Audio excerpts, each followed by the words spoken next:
ಪೆರಡಾಲ ಶ್ರೀ ಕ್ಷೇತ್ರದಲ್ಲಿ ಬಹಳ ಒಂದು ವಿಶೇಷವಾದಂಥ ಒಂದು ವಿಷಯ ಇದೆ. ಅಂದರೆ ಇಲ್ಲಿ ಕಟ್ಟೆಗಳು ಸುಮಾರು 7 ಕಟ್ಟೆಗಳಿವೆ. 7 ಕಟ್ಟೆಗಳಿಗೆ ಒಂದೊಂದು ವಿಶೇಷತೆ ಇದೆ, ಒಂದೊಂದು ಜವಾಬ್ದಾರಿಗಳಿಗೆ ಇದೆ.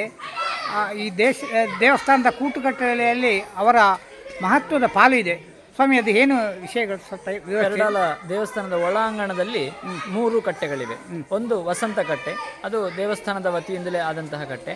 ಅದು ಈಗ ಪ್ರಸ್ತುತ ಅದನ್ನು ವಸಂತ ಪೈಯವರ ವತಿಯಿಂದ ಅವರು ನೆರವೇರಿಸಿಕೊಟ್ಟಿದ್ದಾರೆ, ಅದರ ನವೀಕರಣ. ಆ ಬಳಿಕ ಆ ಭಾಗದಲ್ಲಿ ಕೊಡ್ಯಮೆ ಅರಮನೆಯವರ ಕಟ್ಟೆ, ಅದರ ಎದುರು ಭಾಗದಲ್ಲಿ ಪೆರಡಾಲ ಗೊತ್ತು ಕಟ್ಟೆ, ಹೀಗೆ ಒಳಭಾಗದಲ್ಲಿರುವಂಥದ್ದು. ಹೊರಗಡೆ ಬಂದರೆ ಎದುರೇ ಇರುವಂಥದ್ದು ಮುನಿಯಂಗಳ ಕಟ್ಟೆ. ಆ ಬಳಿಕ ಅದರ ಆಚೆಗೆ ಇರುವಂಥದ್ದು ಕಾಟಿಪಳ್ಳ ಕಟ್ಟೆ, ಪಟ್ಟಾಜೆ ಕಟ್ಟೆ. ಅದರ ಎದುರು ಭಾಗದಲ್ಲಿ ಕಾಟಿಪಳ್ಳ ಕಟ್ಟೆ. ಆಮೇಲೆ ಮಾರ್ಗದ ಮೇಲ್ಭಾಗದಲ್ಲಿ, ಅಂದರೆ ದೇವಸ್ಥಾನದ ಹಿಂಭಾಗದಲ್ಲಿ ಮಾರ್ಗದ ಕಡೆಯಲ್ಲಿರುವಂಥದ್ದು ನೀರ್ಚಾಲು ಕಟ್ಟೆ. ಇವೆಷ್ಟು ಕಟ್ಟೆಗಳು. ಮುನಿಯಂಗಳ ಎನ್ನುವಂಥದ್ದು ಇಲ್ಲಿನ ವಾಸ್ತುಶಿಲ್ಪಿಗಳು ಕೂಡ ಹೌದು. ಹಾಗೆ ಅವರು ಕೂಟುಕಟ್ಟಿನಲ್ಲಿ ಕೂಡ ಒಂದು ಪ್ರಾಶಸ್ತ್ಯಯುತವಾದಂಥ ಮನೆಯತನದವರು.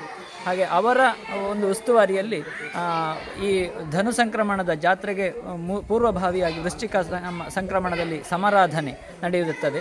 1 ತಿಂಗಳ ಕಾಲದ ಸಮಾರಾಧನೆಯಲ್ಲಿ ಅಲ್ಲಿ ಅವರ ಕೊಪ್ಪರಿಗೆ ಏರಿಸುವುದು ಅವರ ದಿವಸ, ಅವರು ಹಸ್ತೋದಕ ನೀಡುವ ಮೂಲಕ. ಆಮೇಲೆ ಪ್ರತಿ ಒಂದು ಕೂಟುಕಟ್ಟಿನ ಪ್ರತಿ ಮನೆಯವರು ಕೂಡ ಒಂದೊಂದು ದಿವಸ ಸಮಾರಾಧನೆಗಳನ್ನು, ಅಂದರೆ ಹಸ್ತೋದಕವನ್ನು ನಡೆಸುವಂಥದ್ದು ಪ್ರಾಕ್ ಪದ್ಧತಿ. ಸೊ ಈ ಎಲ್ಲ ಕಟ್ಟೆಗಳಿಗೆ ತುಂಬ ಸಮಯದ ಹಿಂದಿನ ಇತಿಹಾಸ ಇದೆ. ಹೌದು, ಪ್ರಾಚೀನ ಇತಿಹಾಸ.